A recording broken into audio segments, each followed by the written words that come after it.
will hear a conversation between a saleswoman and a customer. First, you have some time to look at questions 1 to 10.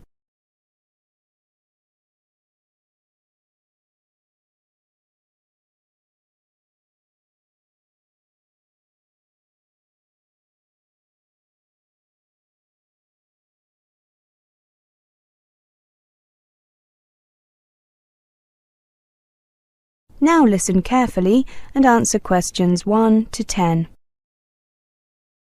Good afternoon. Can I help you? Yes, I'd like to sign up for the intermediate course in Arabic, please. Of course. There are 3 courses. One runs during the day. That's an intensive course that runs for 4 weeks. Then there is the weekend course, which runs for 8 weeks. Finally, the evening course runs for 12 weeks. I'd like to join the intensive course, please. My company is posting me to Syria in 6 weeks, and I need to improve on my basic conversational Arabic before then. I see. Have you taken a course here before? Yes, I have. I took the Arabic refresher course during the summer. I really enjoyed it. Do you have your registration card for that course? If so, it will speed up registration, and we can give you a 5% discount too. I think I'd have it in my handbag. Yes, here it is. A little dog-eared, I'm afraid. Thank you. Your name is David I'm sorry, the rest of your name is not clear. Rivers. Rivers. Ah, yes.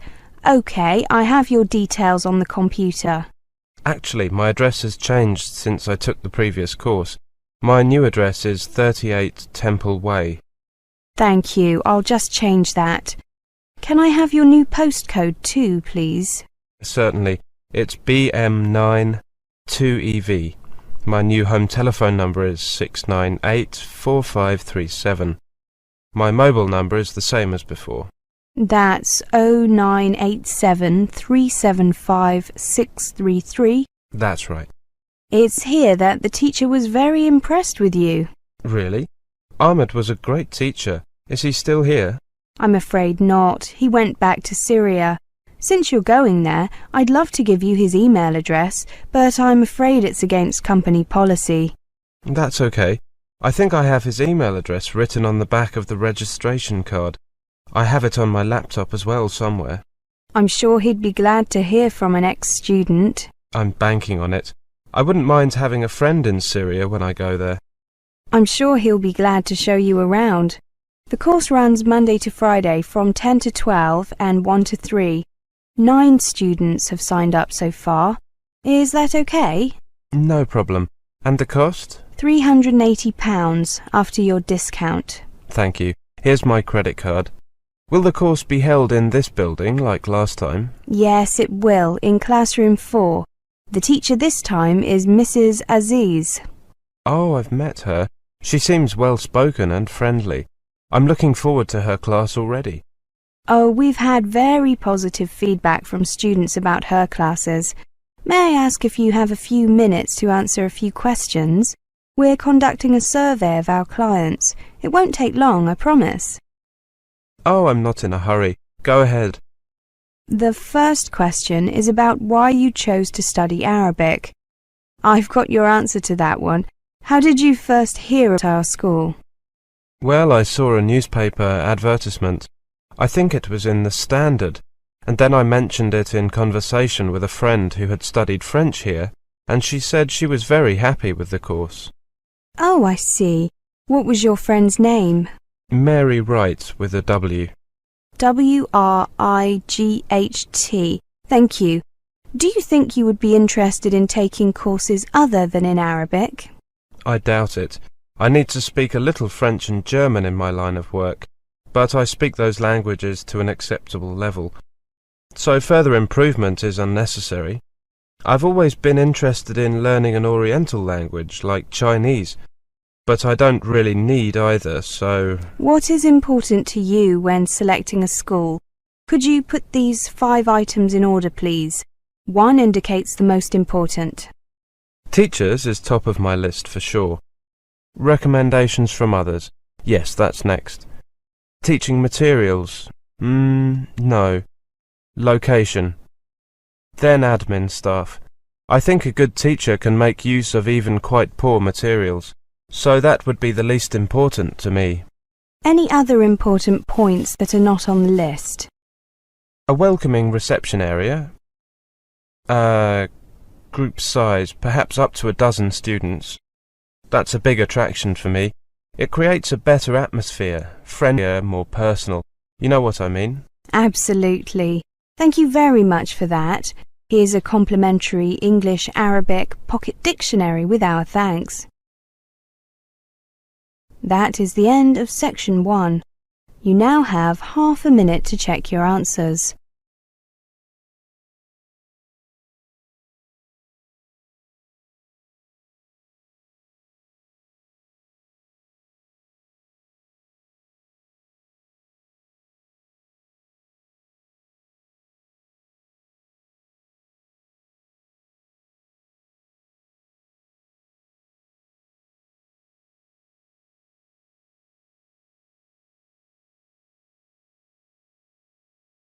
Now turn to section 2.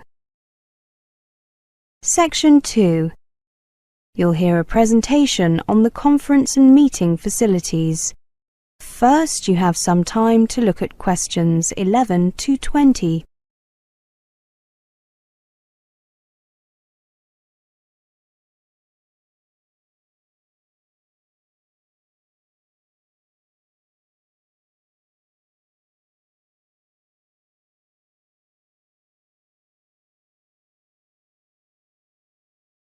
Now listen carefully and answer questions 11 to 20. Welcome to this short, and you have my word, it will be short, presentation on the conference and meeting facilities available at the Construction Education Centre. The Construction Education Centre is the established focal point for many major activities connected with building materials, construction, architecture and design, and even some activities outside those areas. For almost 70 years it has remained at the heart of the industry, and today plays host to many important events, receiving over 100,000 visitors, trainees and delegates throughout the year.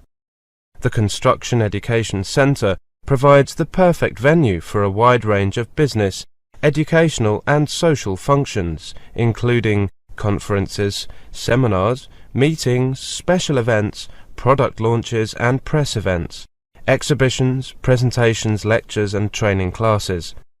Our team of experienced personnel is on hand to ensure your event runs smoothly, and our aim is to remove the normal worries and concerns from function organisers so that events are both cost-effective and anxiety-free.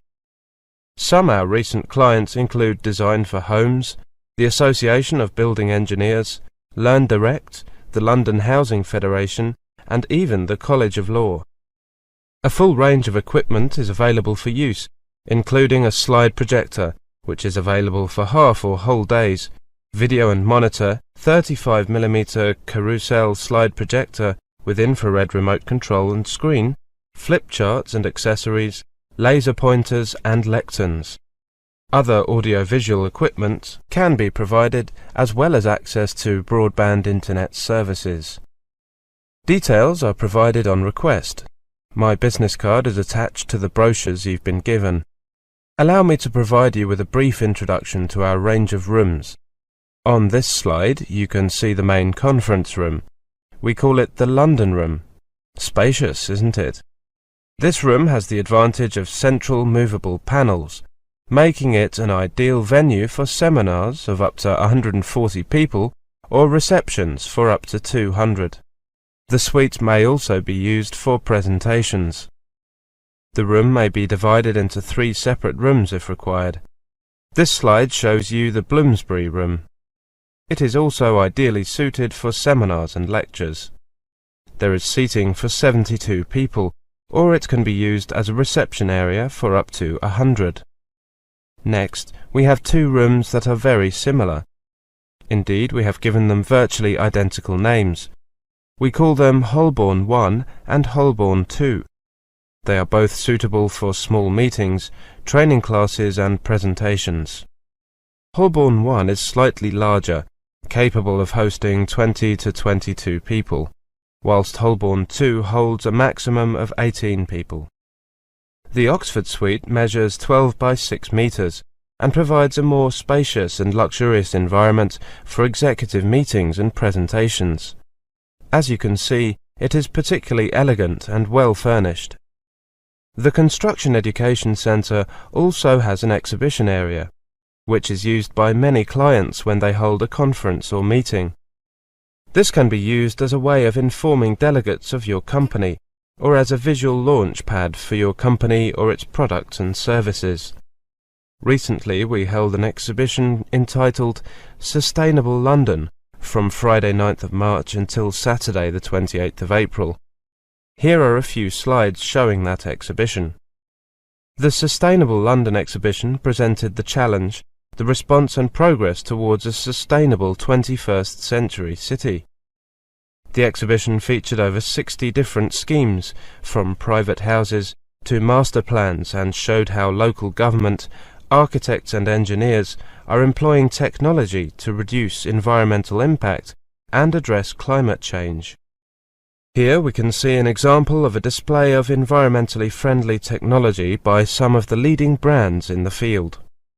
I would also like to show you a few slides showing our educational activities. Here you can see our vocational students assessing construction plans. We currently have about 120 students here at the CEC, and we hope to increase that number to 150 over the next 2 years. We provide a wide range of essential training for the people who will hold key positions in the construction industry of tomorrow. In this slide, you can see students at work on designing an environmentally friendly home. Their designs are later reviewed by experienced professionals and have led to changes in the way that such homes are designed. Finally, I'd like you to draw your attention to this slide showing the location of the Construction Education Centre.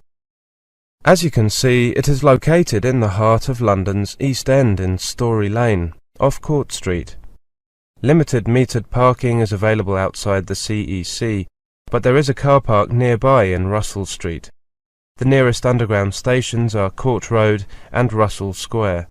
The centre is also within walking distance from Queen's Cross train station.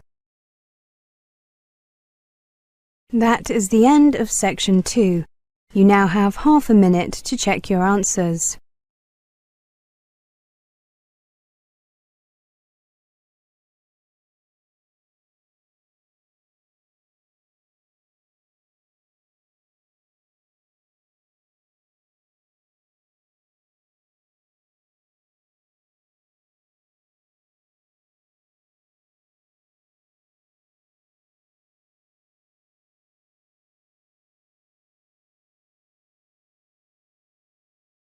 Now turn to section 3.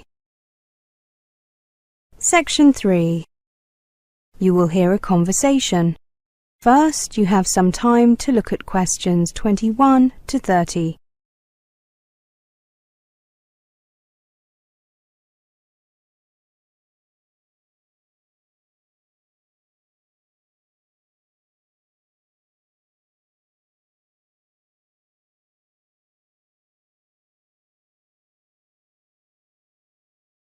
Now, listen carefully and answer questions 21 to 30.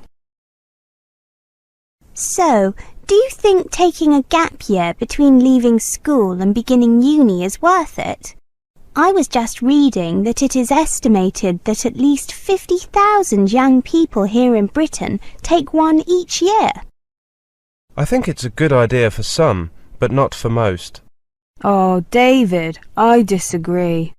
Well, Kelly, in the clamour to arrange a volunteer scheme placement or to book round-the-world plane tickets, how many school leavers, or their parents for that matter, stop to think about the true worth of taking a year out? Are gap years the life-changing, character-forming experience their prominents claim them to be, or are they merely an excuse to waste time, burn money and delay the inevitable? How did the idea ever start, anyway? It says here that originally they were common mainly among Oxford and Cambridge applicants who were required to apply for a university place after already taking their A-levels. Once accepted, this gave them a further 9 months to travel or to do as they wished. They're mostly a UK and Australian phenomenon.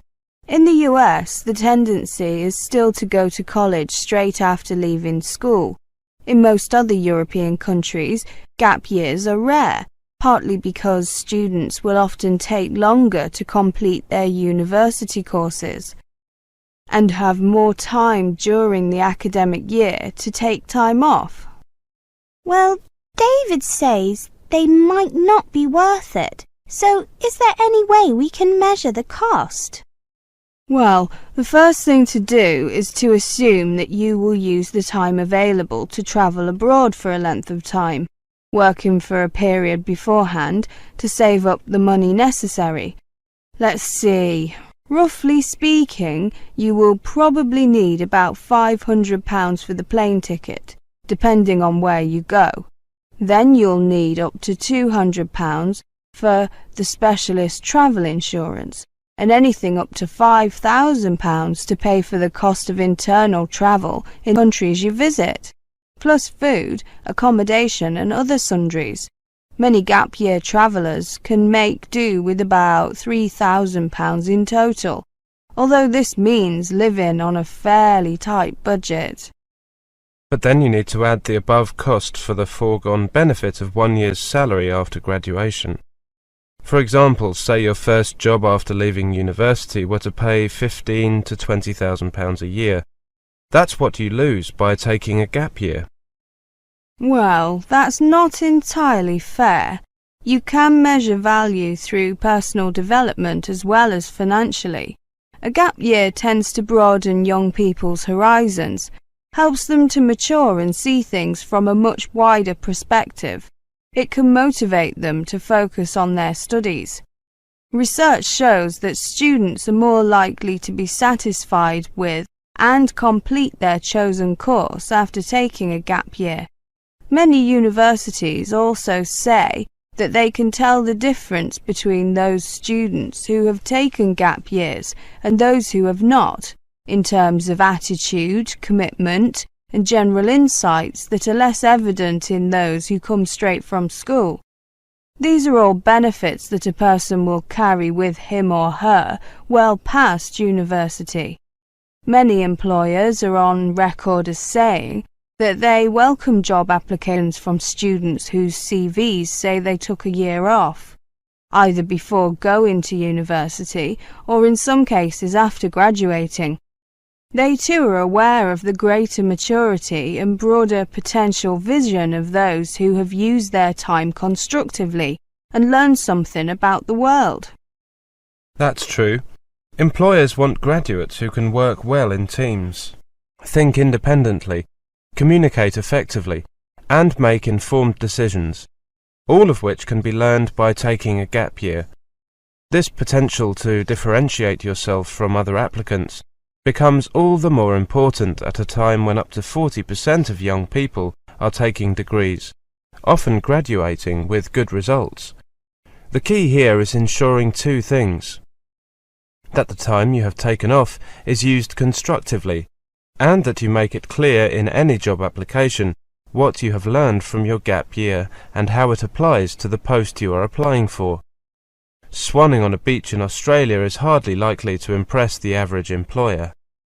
There is no doubt that if you can show a practical approach, for example by volunteering with a charity, you will gain brownie points from many employers.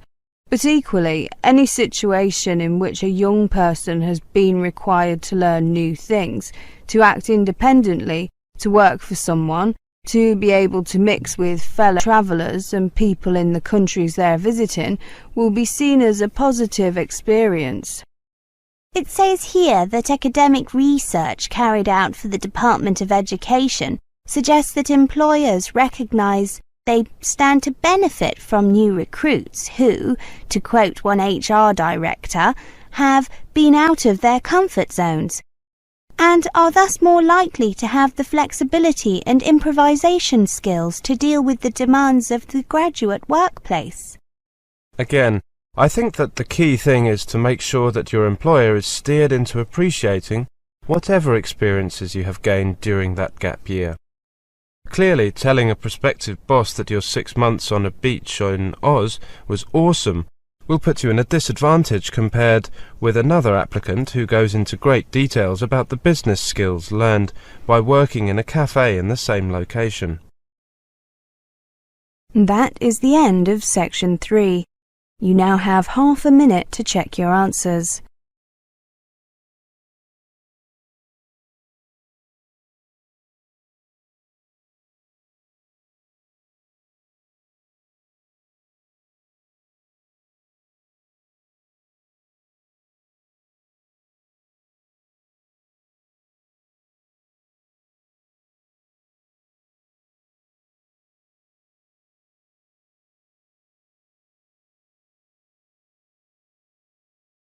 Now turn to section 4.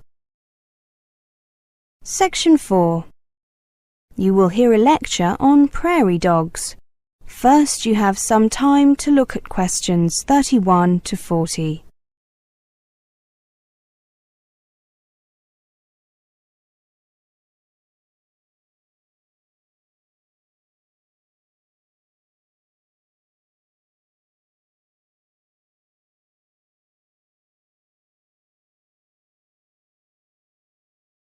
Now listen carefully and answer questions 31 to 40.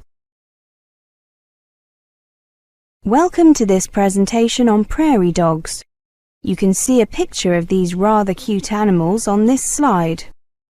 As you can see, they are about the size of a rabbit, and they have a brown or clay-coloured coat with black-tipped hairs and a black-tipped tail. The underside of the prairie dog is a light tan colour.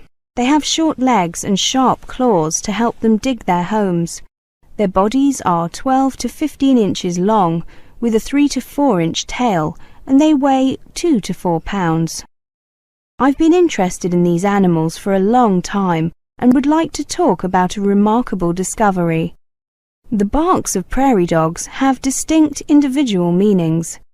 Prairie dogs have different words: tall human in yellow shirt, short human in green shirt, coyote, deer, red-tailed hawk, and many other creatures.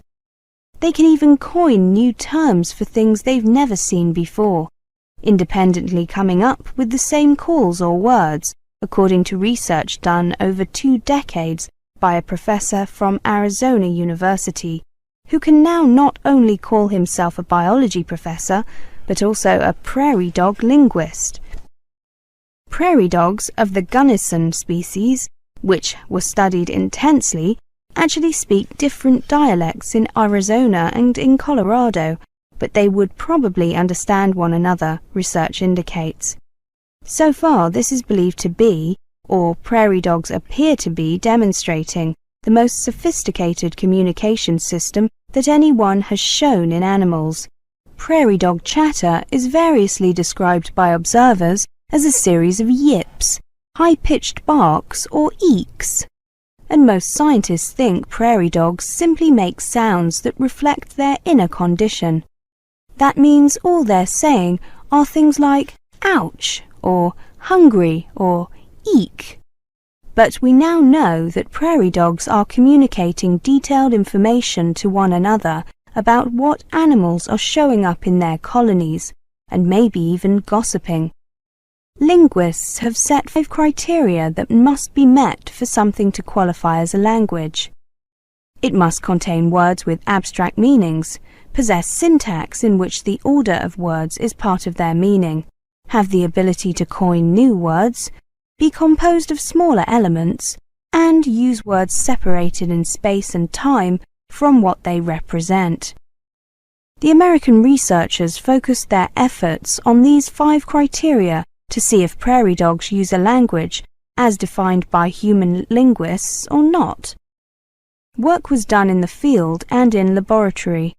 With digital recorders, they recorded the calls prairie dogs make as they see different people, dogs and other animals of different sizes and with different coat colours, such as hawks and elk. They then analysed the sounds using a computer that dissects the underlying structure and creates a sonogram or visual representation of the sound. Computer analysis later identifies the similarities and differences. The prairie dogs have calls for various predators, but also for elk, deer, antelope and cows. It's as if they're trying to inform one another what's out there. So far, the researchers have recorded at least 20 different words. Some of those words or calls were created by the prairie dogs when they saw something for the first time. 4 prairie dogs in the lab were shown a great horned owl and European ferret, 2 animals they had almost certainly not seen before, if only because the owls are mostly nocturnal and this kind of ferret is foreign. The prairie dogs independently came up with the same new calls. In the field, black plywood cutouts showing the silhouette of a coyote, a skunk, and a circular shape were randomly run along a wire through the prairie dog colony. Now there were no black ovals running around out there, and yet they all had the same word for black circle. The researchers believe that prairie dogs are genetically programmed with some vocabulary and the ability to describe things. The researchers then played back a recorded prairie dog alarm call for coyote in a prairie dog colony when no coyote was around. The prairie dogs had the same escape response as they did when the predator was really there. In other words, there's no coyote present, but the prairie dogs hear this recording of prairie dogs barking, "Hey, there's a coyote," and they say, "Oh, coyote, better hide." Computer analysis has been able to break down some prairie dog calls into different components, suggesting the creatures have yet another element of real language. The researchers are quietly confident that they will establish that the prairie dogs will meet the 5 criteria set by linguists. Then there will be conclusive proof that animals have language. That is the end of section 4. You now have half a minute to check your answers.